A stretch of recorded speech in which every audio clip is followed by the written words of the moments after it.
superaram.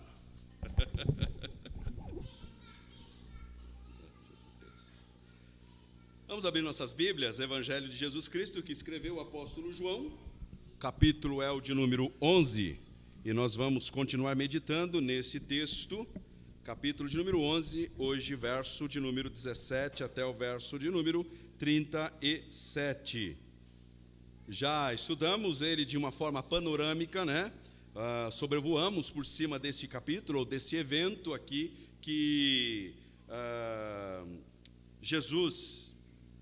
João registra, o evento que João registra, em que Jesus ele realiza um milagre mais assim comentado, né? Do Evangelho de João, a ressurreição aqui de Lázaro. Nós vimos isso de uma forma bem sobrevoando por cima, né? Bem panorâmica. E nós, na semana passada, demos um zoom no verso de número 1 até o verso número 16, e hoje o nosso foco, o nosso zoom será em cima das duas irmãs enlutadas. Então nós vamos ler do verso de número 17 até o verso de número 37, capítulo 11 do Evangelho de João. Antes de lermos esse texto, apenas para trazer a memória, porque é que João escreve esse Evangelho. João escreve esse Evangelho para ajudar você e eu a respondermos uma pergunta crucial a todos os cristãos. Que pergunta é esta? A pergunta é: quem é Jesus para você? Quem é Jesus para você, meu irmão e minha irmã? Essa pergunta foi feita aos discípulos lá em Mateus capítulo 16. Jesus perguntou o que as pessoas estão falando a meu respeito. E alguns diziam, alguns estão falando que o Senhor é um profeta, alguns estão falando que o Senhor é Moisés, Elias, entre outros. Todavia, porém, Jesus direciona essa pergunta aos discípulos dizendo: e vocês? Isso é o que o povo está falando, mas e vocês? O que vocês falam sobre mim e pensam sobre mim? Então Pedro, guiado, orientado, capacitado pelo Espírito Santo, responde: tu és o Cristo, o Filho do Deus vivo.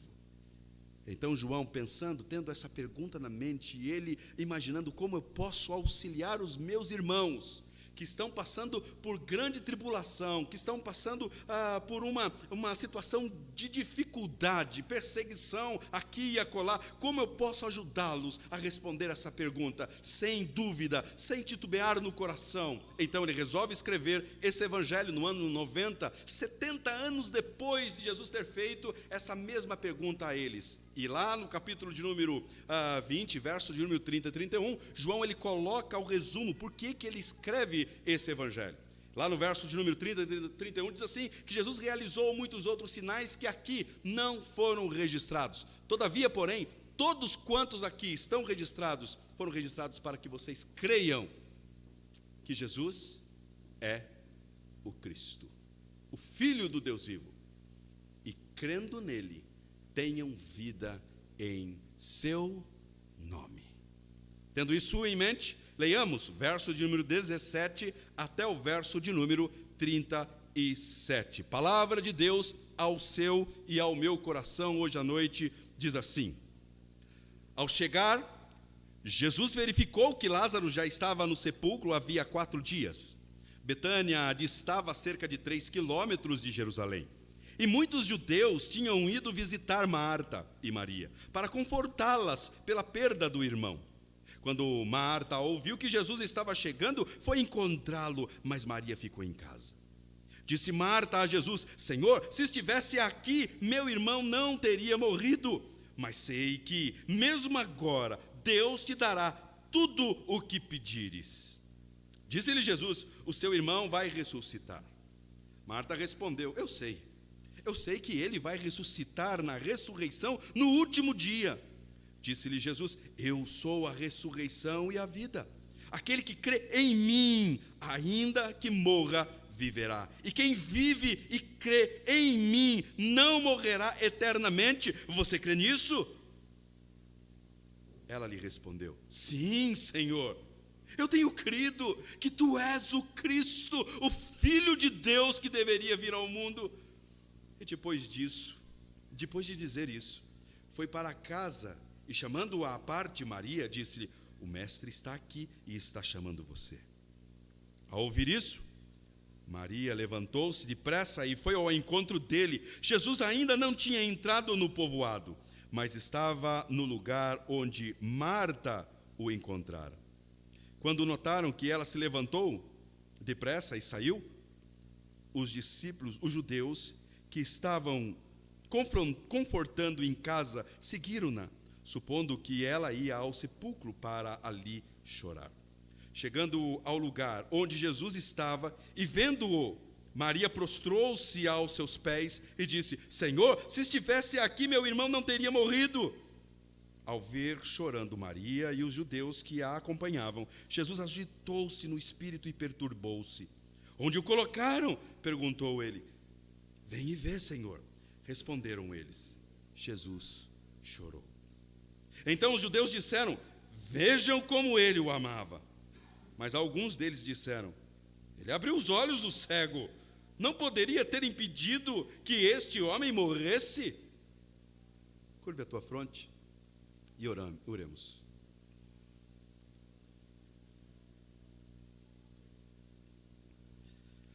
Pai, nós somos gratos pela tua verdade, gratos por tudo que o Senhor tem feito e realizado em nossas vidas, e por tudo quanto o Senhor tem dado a nós, como revelação de tua parte, de quem tu és a nós. Somos gratos por este texto riquíssimo diante dos nossos olhos aqui. E pedimos que o Senhor venha aplicar estas verdades sobre nossas vidas. Aplique elas, as Escrituras, em nós, Senhor. Porque dependemos disso, dependemos de ser guiados, orientados e capacitados pelo Senhor por intermédio da tua verdade, das Escrituras. Portanto, ensine-nos, guie-nos, capacite-nos a olhar essas verdades e não enxergarmos apenas palavras, mas enxergarmos aqui vida abundante aos nossos olhos, às nossas vidas hoje à noite. Portanto, o Espírito Santo traz luz a nossas mentes para a compreensão, não de parcialidade dessas Escrituras, mas sim a totalidade delas. E que possamos não apenas deixá-la no âmbito da nossa intelectualidade, mas deixar com que essas verdades caiam em nossos corações e ali resulte em vida, abundante vida, como o Senhor mesmo nos ensinou. Então, dependentes do Senhor, pedimos, oramos, clamamos, fale conosco, instrui-nos, guie-nos e transforme-nos à imagem de Cristo Jesus. Assim pedimos ao Senhor, Pai, em nome dEle e nos méritos dEle, de Cristo Jesus. Assim oramos. Amém. Então, semana passada nós lidamos um pouco, ou temos já lidado com esse texto aqui, já vai fazer 3 semanas, né? 2 semanas já passaram lidando com esse texto, agora já é a 3ª semana. E 2 semanas atrás nós olhamos de forma panorâmica aqui nesse texto, do verso 1 até o verso de número 44, sobre este evento aqui que João registra, que é a ressurreição do amigo de Jesus chamado Lázaro. E o encontro, né, que Jesus tem com Marta e Maria. Semana passada, nós vimos do verso 1 até o verso número 16, dando um foco, um zoom aqui nos discípulos, dando um zoom aqui naqueles mensageiros que chegam para Jesus para trazer a mensagem de que o seu amigo estava doente. E depois vimos os ensinos de Jesus para com os discípulos que estavam acompanhando e vendo absolutamente tudo o que estava acontecendo e o que havia acontecido naqueles 2 dias que Jesus permaneceu ali. Então nós vimos possíveis questionamentos que surgiam talvez na mente dos discípulos, né?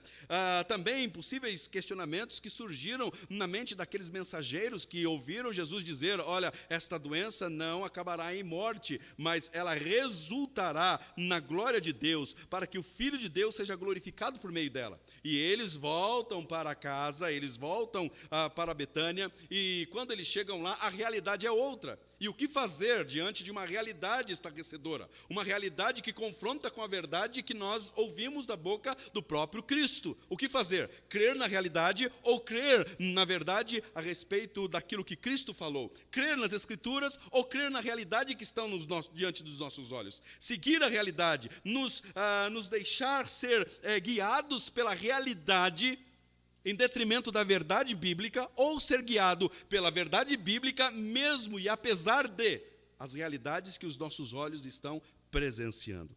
Hoje, nós veremos do verso de número 17 até o verso de número 37, 3 verdades aqui que esse texto expõe, salta aos nossos olhos. A primeira verdade é a revelação de Cristo. Jesus aqui, ele se revela.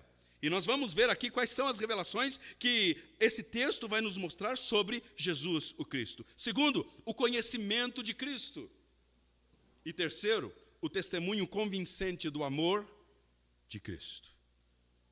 Primeiro, a revelação de Cristo. Não existe outra maneira de você conhecer a Deus. Se você deseja conhecer Deus, não existe outra forma de você conhecer a Deus, senão por meio de Ele mesmo se revelar a você. É isso que tem acontecido na história de Israel e na história da igreja. Deus é quem vem até nós, Deus é que se chega perto de nós e Deus se revela. Deus se revela a nós por meio da sua palavra, por meio das Escrituras. Deus se revelou a nós por meio dos profetas. Os profetas, eles falavam a respeito de quem Deus era. Deus estava se revelando ao povo, dizendo: eu sou isso, eu sou esse único Deus, eu sou o verdadeiro Deus, fora de mim não existe Deus. Deus se revelando, Deus se aproximando do seu povo e se revelando quem é. Hebreus, capítulo de número 1, vai falar exatamente sobre isso. Diz o seguinte, que há muito tempo Deus falou em muitas vezes e de várias maneiras aos nossos antepassados por meio dos profetas. Deus falara aos antepassados aqui dos escritores bíblicos por meio das profecias, dos profetas. Deus se revelou a eles. Mas o texto de Hebreus vai falar, mas nesses últimos dias, Deus nos falou por meio do seu Filho. Então Deus é um Deus que se revela, e o único meio de nós conhecermos a Ele é por meio dessa revelação que Ele dá a nós de quem Ele é. Então, não existe outra maneira, jamais poderíamos conhecer alguma coisa a respeito de Deus se Ele não tomasse essa iniciativa de vir ao nosso encontro e se revelar a nós. Aqui nesse texto, nós vemos um Deus que se revela.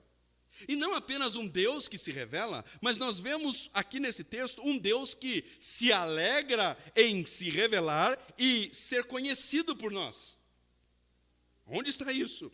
Verso de número 14. Então lhes disse claramente: Lázaro morreu. Verso 15. E para o bem de vocês, estou contente por não ter estado lá, para que vocês creiam. Eu sempre li esse texto aqui, eu ficava com uma pulga atrás da orelha. Eu falei, mas como que pode? Jesus falar uma coisa dessa. Recebeu a informação de que seu amigo estava doente. E que seu amigo estava doente e o seu amigo estava gravemente doente. E havia um pedido para que ele fosse imediatamente para lá. Porém, ele demorou-se mais 2 dias. Ele já sabia que o seu amigo iria morrer. Ele já sabia que o seu amigo não estava mais apenas doente, mas ele diz para os seus discípulos: ele morreu. E ele vem e fala para os discípulos o seguinte: mas saiba que nisso tudo, nesse evento todo, nessa situação toda, nessa situação caótica que nós estamos vivendo, enfrentando e vamos lidar com ela em Betânia, saiba que apesar disso tudo, eu estou contente, eu estou feliz. E a pergunta fica: por que é que Cristo diz isso, que Ele está feliz? E ele responde: eu estou feliz e para o bem de vocês, eu estou contente por não ter estado lá. Para o bem de vocês, para que vocês creiam. Então aqui está uma verdade de Deus revelando a você e a mim, que Ele é um Deus que se revelou, e Ele é um Deus que não apenas se revela, mas este Deus, Ele fica contente, Ele fica animado, Ele fica feliz, à beça, quando encontra filhos que têm o desejo de conhecê-lo. Ele se sente feliz em se doar, em se revelar. Ele se revela aqui a nós de 2 maneiras, aliás, de três maneiras. E nós vemos no texto todo. Ele se revela como um Deus que se alegra em ser conhecido. Jesus é o Deus que deseja ser conhecido. Podemos conhecer a Deus em momentos de plena calmaria, mas também podemos conhecer a Deus em plena tempestade de nossas vidas. E o nosso desafio, o seu e o meu desafio é, juntamente com este Deus que se alegra em ser conhecido, nos alegrarmos em conhecer a Deus, independente das situações que enfrentamos. O nosso desafio é nos alegrarmos em conhecer a Deus que se revela a nós, mesmo em meio a situações caóticas. Agora, entenda que não é você se alegrar, não é você sentir prazer ou sentir alegria no sofrimento como um fim, num sofrimento em si mesmo. Mas é você se alegrar e sentir prazer no conhecimento que você adquire de Deus, a respeito de Deus, em meio aos sofrimentos. Não é que você gosta de sofrer, ninguém gosta de sofrer. Ninguém vai sair daqui hoje à noite falando assim, como eu adoro sofrer, como eu gosto de sofrer. Não. O evangelista está trazendo a nós uma verdade que nós temos que ler com os olhos bem abertos desse Deus que está alegre, está contente por não ter estado lá, e diz para os seus discípulos, eu estou feliz, eu estou alegre porque eu não fui lá e vocês não estavam lá. Porque agora vocês vão ter a oportunidade em um meio caótico de me conhecer um pouco mais, de saber quem eu sou, de saber quem é o Deus que caminha com vocês, de saber quem é aquele que chamou vocês para segui-lo. É isso, é por isso que Jesus está alegre. E a nossa alegria deve ser a mesma, não alegria por passarmos dificuldades e por aflições, mas alegria de que mesmo diante das dificuldades, turbulências, situações caóticas nas nossas vidas, nós podemos ver um Deus que alegremente se revela a você e a mim. Você precisa aprender isso. Você precisa aprender isso. Os discípulos aprenderam isso. Leia as cartas de Pedro. Pedro vai ensinar você a alegrar em meio aos sofrimentos, ter alegria em meio aos sofrimentos, uma alegria indizível. Mas por que uma alegria indizível? Uma alegria indizível porque você está vendo e presenciando, mesmo em meio aos sofrimentos, o Deus que se revela a você. Paulo vai dizer, alegrai-vos. Paulo, mas como alegrar? Perseguição caótica está desencadeando aqui, cristãos estão sendo presos, como isso, Paulo? Não, alegrem-se no Senhor, mais uma vez, alegrem-se no Senhor. Por que alegrem-se no Senhor? Não uma alegria em si por causa do sofrimento, mas alegria pelo Deus que se revela a você e a mim em meio aos sofrimentos. Como os discípulos, como Marta, como Maria, como aqueles mensageiros, como posteriormente Lázaro, poderiam aprender, ou poderia ter experimentado o poder de Deus sobre a morte, se Jesus tivesse atendido o pedido de Marta e de Lázaro no início? Como os discípulos, como Marta, como Maria, como os demais que ali estavam presentes, poderiam aprender sobre o poder daquele Deus que pode triunfar sobre a morte, se Jesus, ciente de que Lázaro estava doente, ele longe, vai vir os mensageiros, e antes dele chegar aqui, eu libero uma palavra de cura para ele, e aí ele vai ser curado.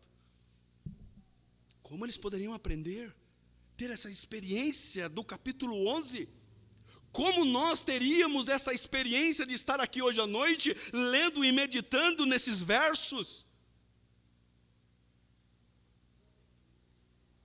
Jesus estava feliz, estava contente por não ter estado lá, porque ele queria se revelar, o Deus que se revela. Como Marta e os discípulos saberiam a verdade sobre quem Cristo é, ou seja, uma revelação maravilhosa que nós vamos ver um pouquinho mais abaixo, que ele vai falar para Marta, eu sou a ressurreição e a vida. Se Lázaro não tivesse morrido, essas palavras não estariam registradas aqui. E estas palavras consoladoras nós não teríamos em nossas Bíblias hoje, João não teria registrado elas. Veja, O Deus que se revela, mesmo em situações delicadas e caóticas e desesperadoras a nós. Essa é a sua realidade e a minha realidade nos nossos enfrentamentos diários. Sim, enfrentamos tribulações, sim, enfrentamos momentos caóticos, mas você deve aprender a olhar para este Cristo que a todo momento, mesmo em situações assim, está se revelando, está se mostrando a você e a mim.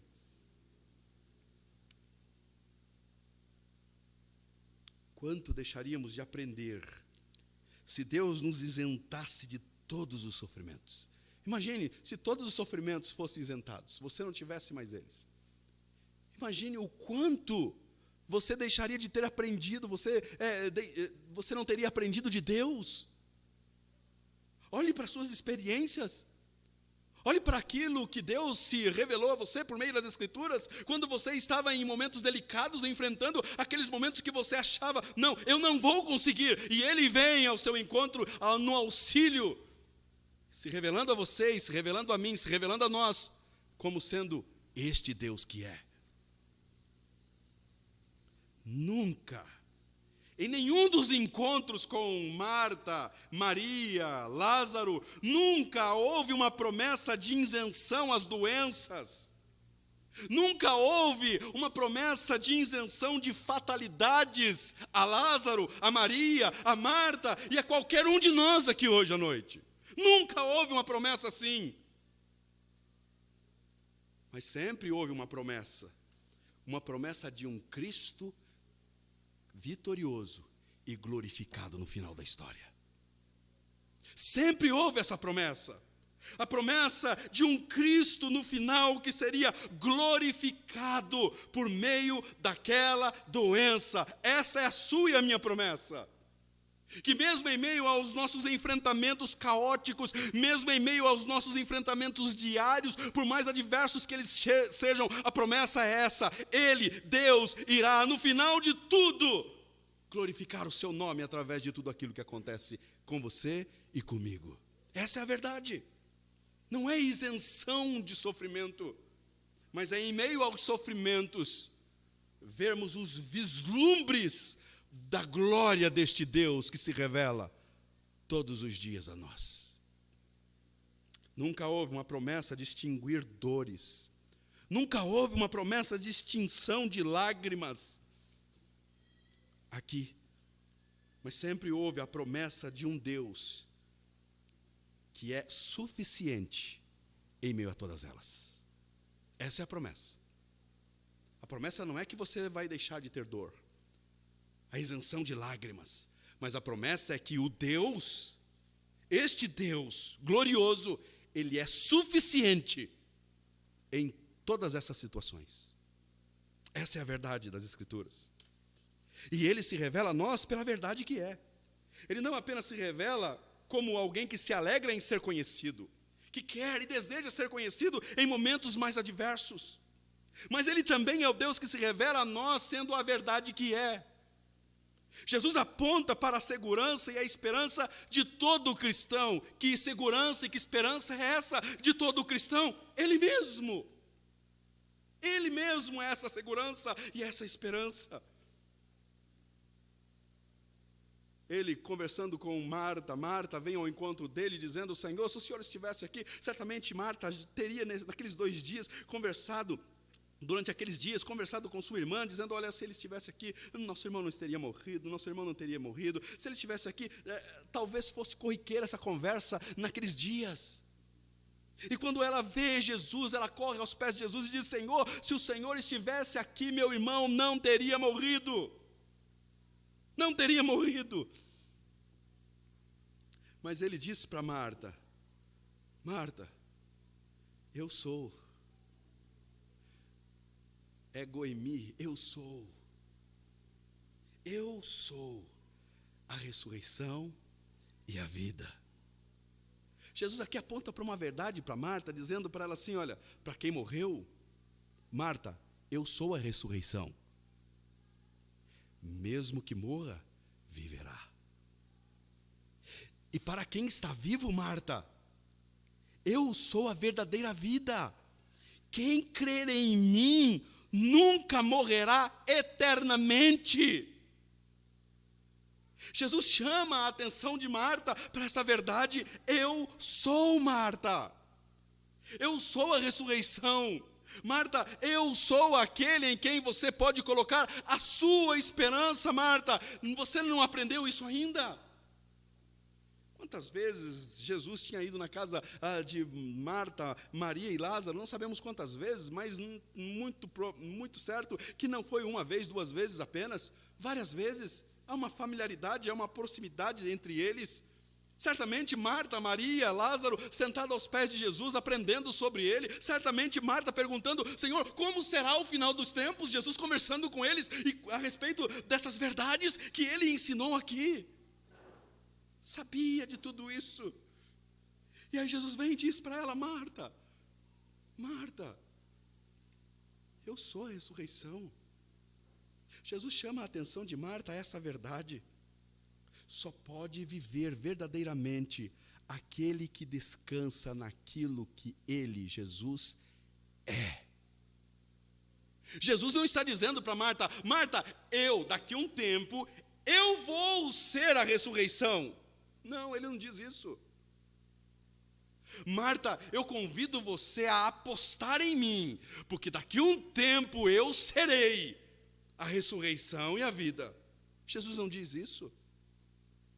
Jesus não apresenta a você uma possibilidade daquilo que ele possivelmente, 99% ele será. Não, ele apresenta a você e a mim a verdade de quem ele é. Ele não será a ressurreição, ele é a ressurreição. Então você pode descansar neste Deus que é a ressurreição e a vida hoje, não é amanhã. Ele não será a ressurreição, ele diz que é. Para nós ele não foi, e nem será, ele é. Então você e eu devemos descansar nessa verdade de quem ele é. Pode ter a certeza, você pode ter a certeza de que você não está apostando em algo que talvez aconteça. Não. Pense naqueles que morreram em Cristo. Pense naqueles que estão junto ao Pai e junto a Cristo hoje. Eles não estão pensando, será que eu vou ressuscitar? Não, eles não têm dúvida disso. Eles têm a certeza de que, ao soar a trombeta, eles ressuscitarão primeiro. É isso que diz as Escrituras. Eles não estão lá pensando, será que vai dar certo? Será que vai dar certo? Será que vai acontecer? Será que vai acontecer? Eles não estão jogando, eles não estão apostando, eles estão vivendo numa certeza. Porque Cristo é a ressurreição. Ele é a ressurreição e a vida. Meu irmão, muda tudo quando nós cremos neste Cristo que não será, mas é. Muda tudo. O nosso jeito de encarar a vida, o nosso jeito de encarar o sofrimento, muda tudo. O jeito de enfrentarmos a morte muda. Porque a gente não está lidando com alguém que talvez, pode ser, se todas as coisas contribuírem, então estiverem tudo alinhado, e aí as coisas... Não. Ele diz que é. Eu sou. Eu sou. Pense no descanso de todos aqueles que estão colecionando todas as verdades que nós temos visto até aqui, de Jesus declarando, eu sou. Eu sou o pão que desceu do céu. Eu sou a luz do mundo. Eu sou a verdade e a vida. Eu sou a porta das ovelhas. Eu sou o bom pastor. Eu sou a ressurreição e a vida. Não, você e eu, nós não somos chamados a apostar em um discipulado tendo como Senhor alguém que está tentando ser. Se você fizer tudo certinho, se você fizer tudo corretamente, então ele será. Não! Nós não estamos no discipulado de alguém que será, nós estamos caminhando, aprendendo, seguindo a este Cristo, imitando este Cristo, porque Ele não será, Ele é. E se Ele é, podemos descansar. Podemos descansar. Ele é a luz. Ele é santo. Ele é bom. Ele é amor. É isso que Ele é. E o terceiro aspecto de como Ele se revela como sendo esse Deus que é amor. Olha, Jesus ama os discípulos. Jesus ama esses discípulos e chama eles a ter uma revelação, um vislumbre da sua glória. Ele ama Marta e Maria, dando a elas o maior consolo que elas poderiam ter. Jesus ama, João, ele deixou claro isso. Mesmo depois de Jesus ter recebido a notícia, o verso 5, João diz assim, Jesus amava Marta, a irmã dela e Lázaro. João não diz assim, olha, ele amou Lázaro. Ele ama Lázaro. Ele não deixou de amar Lázaro porque Lázaro morreu. Ele ama Lázaro, ele continua amando Lázaro. Ele é o Deus que ama nessa vida e continuará nos amando pela eternidade. Lázaro já tinha morrido aqui. E o texto diz, ele ama Marta, Maria e a Lázaro. Marta e Maria recebem o maior dos consolos que elas poderiam ter. E o maior dos consolos que elas poderiam ter não seria a ressurreição, ou não será, para nós aqui que já conhecemos o final da história, não será a ressurreição de Lázaro. O maior consolo não é a ressurreição de Lázaro que vai acontecer daqui a pouquinho. O maior consolo que Marta e Maria estão tendo ali é a presença do Deus encarnado entre elas. O maior consolo que você pode ter não é você ser liberto ou livre das dores físicas que você tem. Não é você ser livre dos percalços da vida e do dia a dia que você enfrenta. O maior consolo que você pode ter dos céus, e que o seu coração e a sua alma vibrará com esse consolo, é ter e experimentar este Deus que se revela a nós como sendo o Deus amoroso. É este Jesus que está se revelando aqui nesse texto. Deus te ama muito, que deu o melhor para você. João capítulo 3,16 diz assim, que Deus amou, e te amou e nos amou de tal maneira, que enviou o seu Filho, para que todo aquele que nele crê não pereça, mas tenha a vida eterna. Não, se houvesse alguma outra coisa que fosse melhor, que Deus o Pai encontrasse nos céus para dar a você, Ele não pensaria duas vezes em te dar. Ele olhando no seu tesouro e viu algo de mais valioso que possuía, e o que de mais precioso e mais valioso ele possuía era o seu filho. Os seus olhos se cruzaram com os olhos do seu filho e já sei o que eu vou oferecer. Vou expressar o meu amor, o ápice do meu amor a estes homens. Ele envia o seu próprio filho, o único filho. Eu não posso cometer um crime. Eu não posso cometer um crime de corrupção de verdades espirituais hoje à noite aqui. Eu não posso. Eu não posso cometer um crime de peculato. O que é o crime de peculato? É funcionários públicos que indevidamente eles pegam recursos públicos e usam ao seu bel prazer, ou mudam, distorcem esses recursos, ou usam para outras coisas. Eu não posso como dispenseiro das verdades bíblicas aqui hoje cometer esse pecado contra vocês. Eu não posso. Eu não vou arriscar aqui em prometer a você menos do que aquilo que Deus mesmo deu a você e a mim. Eu não vou arriscar aqui em prometer a você aqui uma boa saúde, bens materiais, sucesso profissional. Eu não posso cometer esse crime com você. Prometo aqui a única coisa que é capaz de satisfazer a sua alma em momentos de profundas dores e angústias. Verdades bíblicas. Jesus Cristo, o Emanuel, o Deus conosco. O Deus que verdadeiramente te ama, nos ama. Ele é suficiente. Ele basta. Ele basta. Vimos o Deus que se revela. E segundo, vamos ver o conhecimento de Cristo. O Deus que se revelou em Cristo precisa ser por nós conhecido. E Ele quer que nós o conheçamos. Ele deseja, Ele se revelou. Ele tem alegria em se revelar a você. Não pense que você, para conhecer a Deus, vai fazer igual você fazia quando pequeno, espiando pela fresta da fechadura e tentando saber o que está acontecendo lá dentro. Não, Ele não faz isso. Ele abre a porta. Ele convida você para entrar lá dentro e conhecê-lo verdadeiramente quem Ele é. Agora, existe a responsabilidade diante deste Deus que se revela. Existe a responsabilidade de você e eu conhecermos Ele.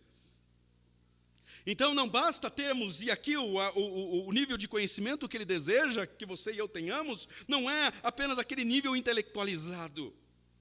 Porque não basta você ter um conhecimento teórico a respeito de quem Cristo é. É necessário mais do que isso nos momentos de infortúnios da vida. Será exigido de você mais do que isso. Porque foi isso que foi exigido de Marta aqui.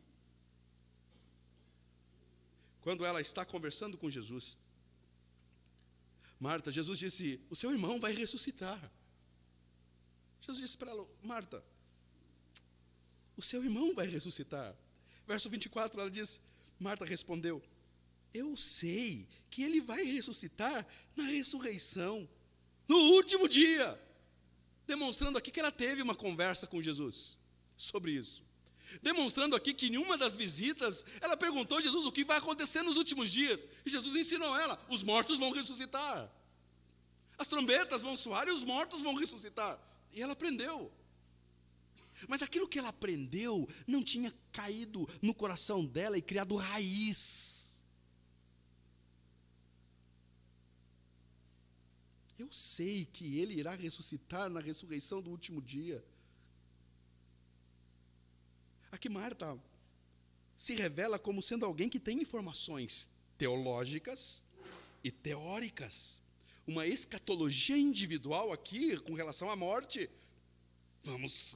Vai haver a ressurreição dos mortos. Ela conhecia. Mas aquilo diante daquilo que ela estava enfrentando, ou todas as informações diante daquilo que ela está enfrentando, não é suficiente. Ela estava precisando de algo mais, a sua alma estava exigindo algo mais. Podemos ter muitas informações teológicas dentro de nossa cabeça, todavia elas de nada adiantarão se não forem verdades em vida. Você pode saber que Jesus é o pão da vida, e mesmo assim continuar com uma alma faminta, até que você se aproxime dele e se farte em comer dele. Você pode saber que ele é a luz do mundo, e mesmo assim continuar caminhando em trevas, até que venha o dia em que você tem um encontro com ele e vem para a luz. Você pode muito bem saber que ele é a verdade, contudo continuar vivendo nas mentiras do seu próprio coração e nas mentiras do diabo, até que você experimente o verdadeiro acesso ao Pai.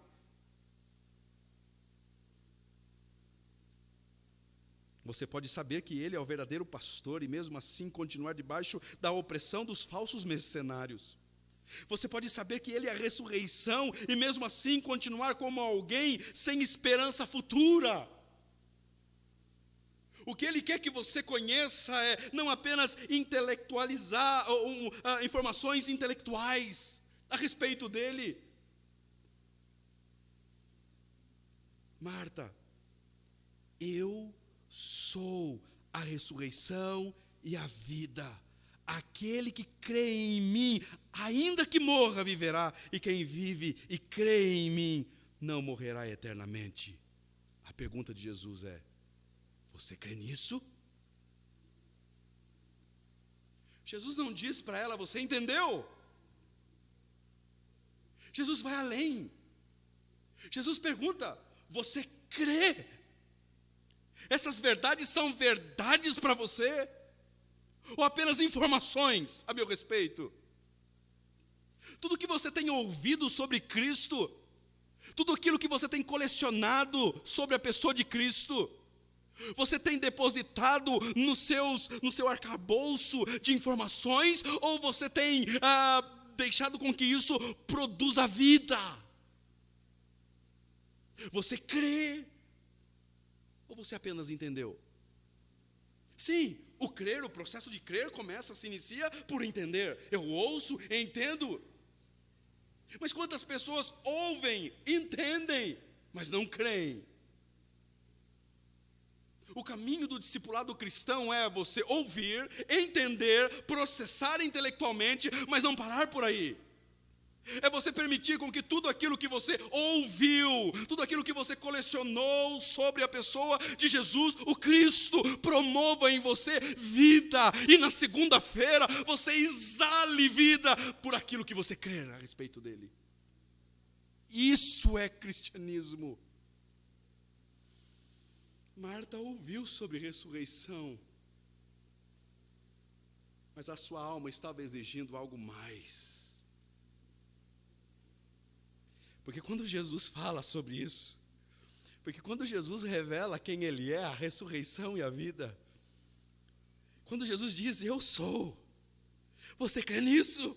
Olha a resposta de Marta. Ela respondeu: sim, Senhor, eu tenho crido que Tu és o Cristo, o Filho de Deus, que deveria vir ao mundo. Quando a gente crê, quando a gente não apenas entende, mas a gente crê, os questionamentos se vão. Podem voltar depois, mas se vão naquele momento. Ela sai dali, ela nem convida Jesus para ir para casa, porque ela sabe que existe uma irmã que também está sofrendo lá dentro da casa. E ela acabou de receber um consolo dos consolos daquele que não será, mas daquele que é o consolo verdadeiro. Ela sai correndo, vai para casa e chama a irmã de canto e diz: Maria, vem aqui, quero conversar com você um pouquinho. Fala, Marta, o que você quer? Não, em particular, venha cá. O texto diz. Depois de dizer isso, foi para casa, chamando-a à parte, Maria. Disse-lhe: o mestre te chama. O que ele quer comigo? Não, você precisa ir lá.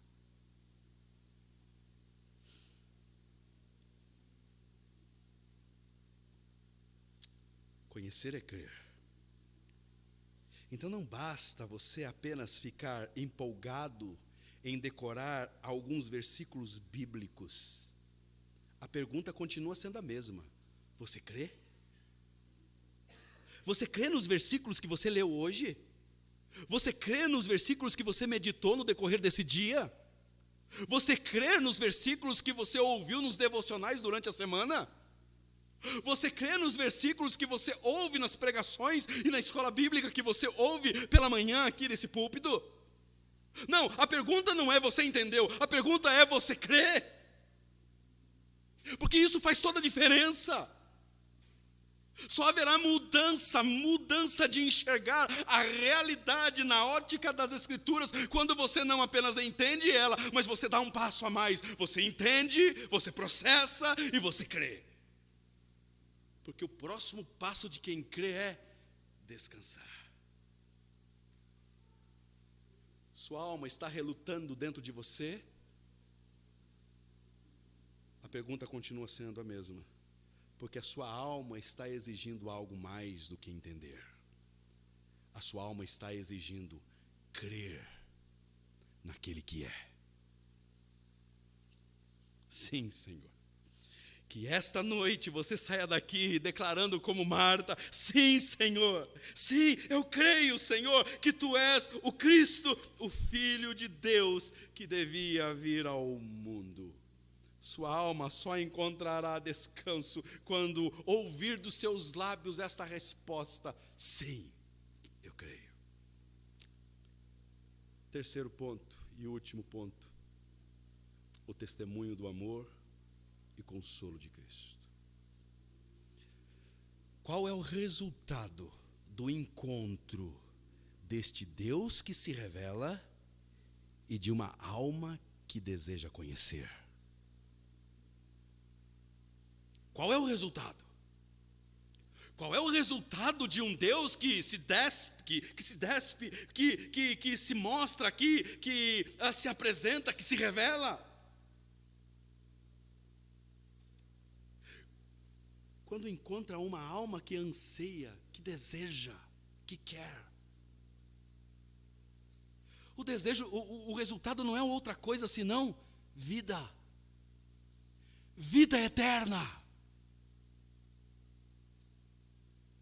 O resultado é esse. O resultado é vida, vida eterna. A proposta do Evangelho a você e a mim não é oferecer uma vida abundante após morte. A proposta não é essa. A proposta não é que você desfrute de uma vida abundante só depois que você partir deste mundo. A proposta do Evangelho é que você hoje experimente esta vida abundante. Jesus mesmo disse isso lá no capítulo 10. Ele falou o seguinte, lá no verso de número 10: o ladrão vem para roubar, matar e destruir. Eu vim para dar vida, e vida em abundância.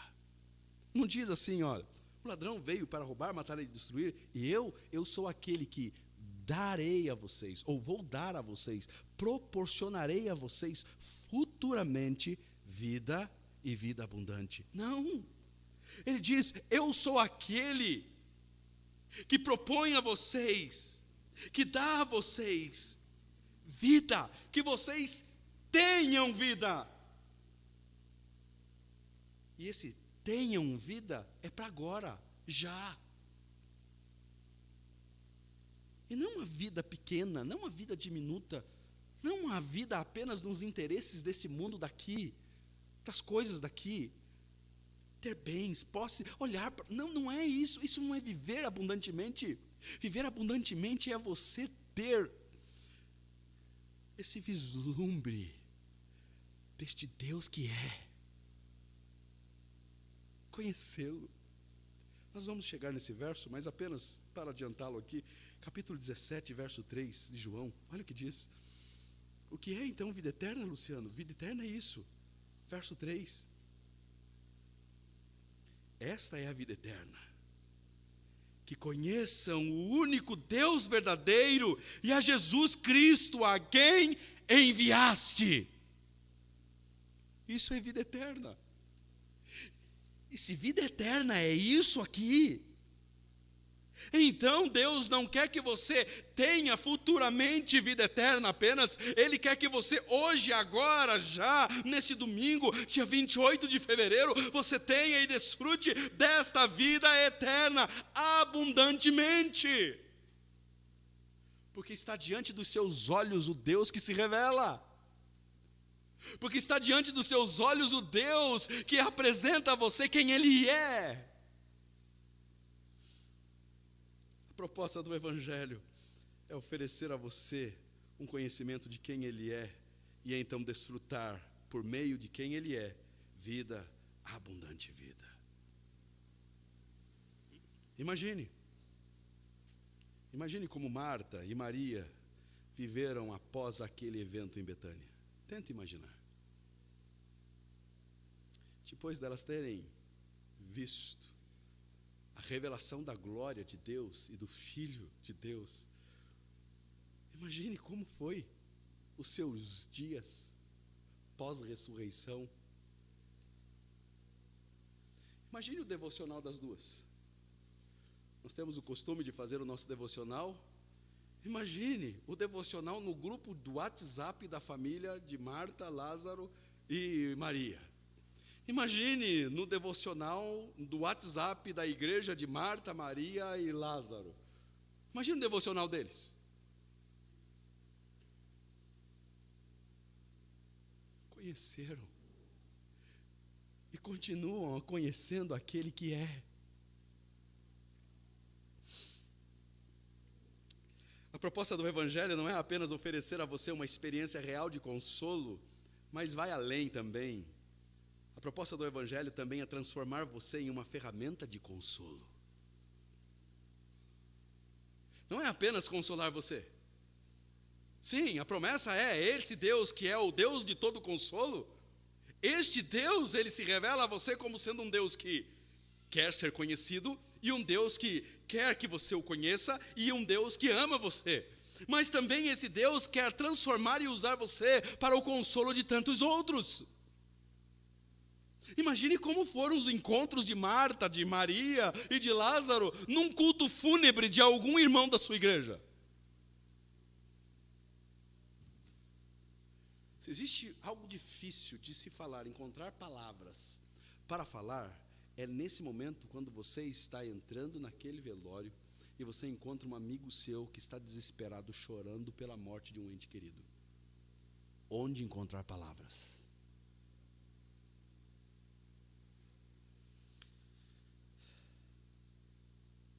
Talvez hoje aqui tenha diante de nossos olhos uma proposta de um consolo. Com certeza Marta lembrou desse dia e pôde consolar aqueles que sofreram com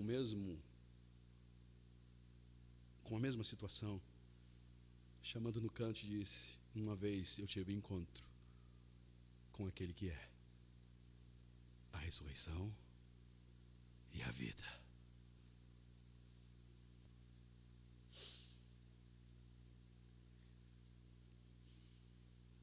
Segundo Coríntios, nós lemos hoje de manhã, o pastor Cláudio trazendo o estudo hoje pela manhã, falando a respeito exatamente disso, de enfrentarmos estes momentos difíceis. E o 2 Coríntios capítulo 1 diz, eu nem tinha conversado com ele sobre o que seria ensinado hoje pela manhã, e eu já tinha, o sermão já estava pronto. Eu tinha colocado esse texto, e olha o que diz o verso de número 4, diz assim: é Ele, Cristo, que nos consola em todas as nossas tribulações. Não, o apóstolo Paulo não errou aqui. Talvez você pense que é Ele que nos consola em algumas. Não. Ele nos consola em todas as nossas tribulações. Podemos não perceber, mas se você olhar bem, desembaçar o seu óculos, e você dar um foco, firmar o seu, você vai percebê-lo ali. Talvez no silêncio dele você o perceba, consolando você. Talvez numa conversa com amigos você o perceba, consolando você. Talvez numa reunião como essa, você ouvindo uma mensagem como essa, você perceba a voz dele acalmando o seu coração e consolando você. Ele não vai consolar, a promessa dele não é consolar você em algumas, porque algumas você vai dar conta. Não, ele não diz isso. Ele promete que você será consolado em todas as suas tribulações. Para quê? Qual a finalidade disso? Para que também você e eu possamos consolar os que estiverem em alguma tribulação. Existe uma finalidade, mas só será usado como instrumento que consola aquele que primeiro viu Deus, contemplou Deus, percebeu Deus em os momentos mais adversos e delicados da sua vida, percebeu este Deus consolador perto. Ele não será consolo Ele continua sendo o Deus que é. Ele é o consolo. E quem percebe Ele, o Deus que é, o Deus de consolo, não de algumas, mas de todas as consolações, passa a ser alguém que se coloca à disposição para ser instrumento e usado por Deus para consolar aqueles que estiverem passando por alguma tribulação. Mas não consolar alguém com qualquer consolação. Eu vou consolá-lo como Marta e Maria não consolaram. Quantas vezes, a gente, numa situação delicada de um velório, a gente diz, é a vida, né? A gente sempre fala isso. É a vida, são situações da vida. Coisa, Descansou. A proposta bíblica é que você possa dizer o seguinte: não era para ser assim, mas apesar de ser assim, existe uma proposta. O Deus que é. Marta foi consolada com o Deus que é. E Marta agora pode ser usada para consolar aqueles com a mesma consolação com que ela foi consolada. Porque o Deus que estava presente naquele dia com Marta, Maria, e agora na ressurreição e com Lázaro, é o mesmo Deus que no Evangelho de Mateus nós vemos uma proposta ou uma afirmação, uma promessa dele que eu estarei convosco todos os dias. O Deus que é, está com você e comigo todos os dias. Então, para que possamos consolar os que estiverem em alguma tribulação, com a mesma consolação com que nós mesmos somos consolados. Certamente o consolo deles aqui não foi apontar, está vendo Lázaro? Foi ressuscitado, não. O consolo deles não é apontar para um Lázaro ressurreto. Porque senão nós teríamos aqui nas Escrituras algum testemunho de Lázaro contando como foi a sua experiência de ressurreição. Você já parou para perguntar por que não existe aqui? Porque mais importante do que ter uma informação e o testemunho de um Lázaro ressurreto é ter a informação de um Cristo que ressuscitou. Isso vale a pena contar, isso vale a pena testemunhar. Porque Lázaro ressuscitou e não demorou muito tempo, ele morreu de novo. Mas o Cristo que é o Deus de toda consolação, ele morreu. Injustamente morreu, pelos seus e pelos meus pecados, ele sim morreu, mas ao terceiro dia, ele ressuscitou, e hoje, sabe onde está? Assentado no seu trono, e sabe aonde mais ele está? Exatamente aqui, juntamente com você e comigo, porque se faz presente em nosso meio, o Cristo ressurreto, o Deus da consolação. Não existe consolo melhor e maior do que saber que este Deus, o Emanuel, o Deus conosco, está aqui. Sua alma precisa de um consolo? Chame por Ele. Converse com Ele. Conheça Ele. Porque Ele está hoje à noite se revelando a você. Você crê? Concluo com 3 aplicações. Primeiro, que baita privilégio nós temos, usando o palavreado bragantinês. Que baita privilégio nós temos de nos relacionar com um Deus que poderia perfeitamente dar corda e sair de cena. Um Deus pregado pelo deísmo. Um Deus que criou todas as coisas e deixou agora todas as coisas para o seu curso. Deixa rolar. Um Deus que faz pouco caso da sua criação. Nós temos um privilégio de nos relacionar com um Deus que se revela a nós e que se importa com você e comigo todos os dias. Sua mãe, seu pai, não se importa com você todos os dias. Tem momentos que a gente esquece do nosso filho. A gente deixa na escola, vem para o trabalho, a gente nem pensa o que está acontecendo lá. A gente não fica pensando o que está acontecendo lá, o que está acontecendo lá. Naqueles momentos a gente... Deus está em todos os momentos, em todos os segundos, com os olhos bem atentos sobre você. Ele sabe perfeitamente o que você está pensando, o que está passando no seu coração. Ele é o Deus presente, o Pai que está com você. Que privilégio! Um Deus que se revela a nós através da sua criação. Saia aí fora, olhe para os céus, veja as estrelas. Deus está se revelando a você. Olhe para uma flor, olhe para uma planta e você vai ver o Deus se revelando a você.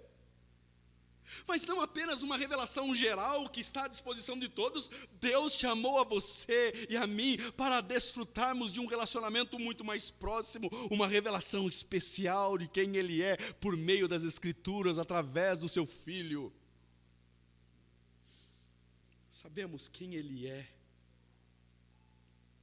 Sabemos que Ele é o Deus que deseja-se e se alegra quando nós o conhecemos e o buscamos.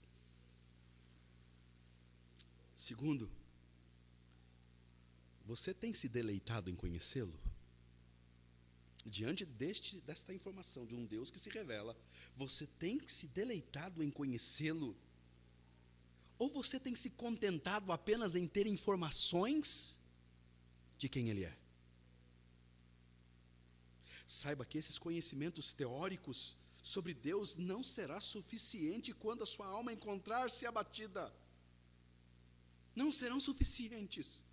Elas vão exigir algo mais. Ela precisa de algo a mais. Ela precisa da certeza. E o que é certeza? Certeza é crer. É crer. É crer no Deus que é. Terceiro, nunca se ouviu relatos bíblicos nem históricos sobre discípulos de Lázaro. Já ouviu alguma coisa assim? Discípulos de Lázaro, o ressuscitado. Não.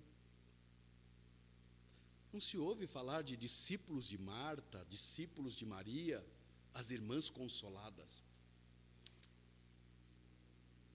O que se tem ouvido é discípulos de Cristo.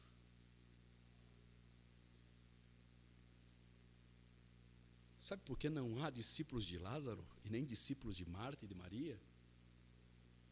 Porque a pregação deles três não foi sobre o grande evento de Betânia. A pregação deles três foi o grande evento de Jerusalém.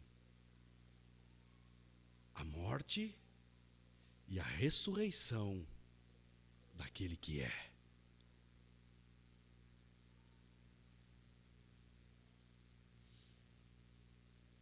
Se os seus testemunhos estão fazendo discípulos de você, avalie o seu testemunho. Mas se o teu testemunho está fazendo discípulos de Cristo, continue anunciando. Saiba de uma verdade. Deus não desperdiça nenhum sofrimento dos seus filhos. Não há nenhum sofrimento que você enfrentou até hoje que se perdeu. Escapuliu, foi embora, se perdeu da mão de Deus.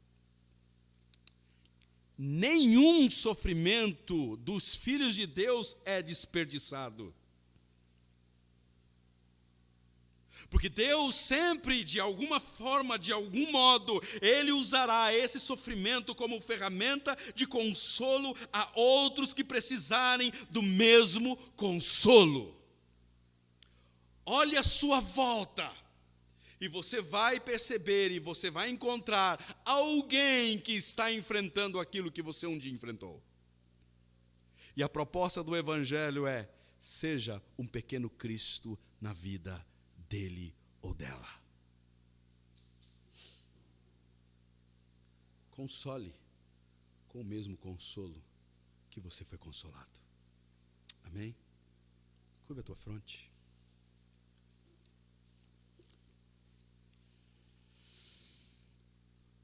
Oremos.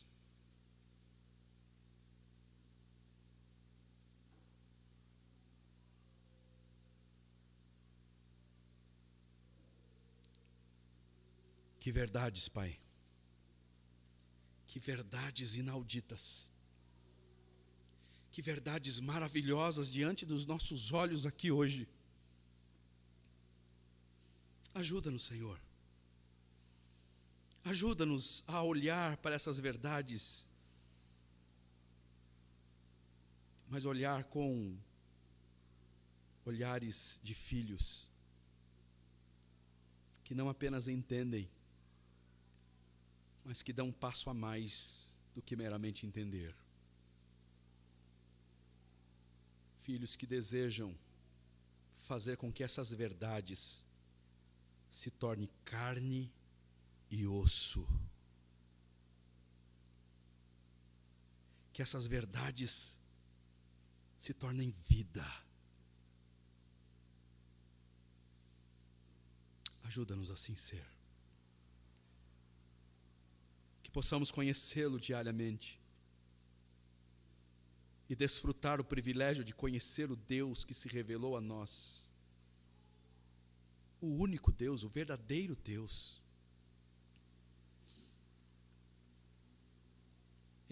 Enquanto falsos deuses se escondem, se esquivam, não se revelam, porque se revelasse, seriam desmascarados.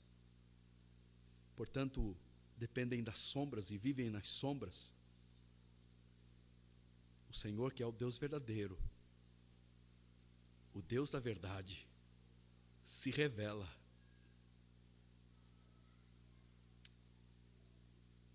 Obrigado por ser esse Deus. Espírito Santo, conduza-nos a desfrutar dessa vida, abundante vida. Porque se vida abundante, se vida eterna é conhecer Cristo, Espírito Santo, nós queremos desfrutar esta vida eterna. Não amanhã, agora, hoje. Nossa alma anseia por isso e deseja isso hoje, agora. Conduz nossos corações a conhecer essa verdade, Espírito Santo, mais e mais. E que o nosso coração e a nossa alma irrompa em louvor e adoração a este Deus que se revelou a nós em Cristo. Que prossigamos em conhecer Ele, o Deus verdadeiro, o único Deus. Porque é exatamente este conhecimento que a nossa alma exigirá diante das dificuldades. Não um Deus que é caricatura humana, mas um Deus que é o verdadeiro Deus. Porque este Deus que é o nosso consolo, é a nossa esperança. E esse Deus que nos consola, também perfeitamente nos usa para o consolo de tantos outros irmãos que exatamente nesse momento enfrentam dores, dificuldades. Ajude-nos a sermos assim, como Cristo, pequenos Cristos, usados por Ele, para que a glória dEle seja vista em nós e através de nós. No nome e nos méritos dEle oramos. Amém.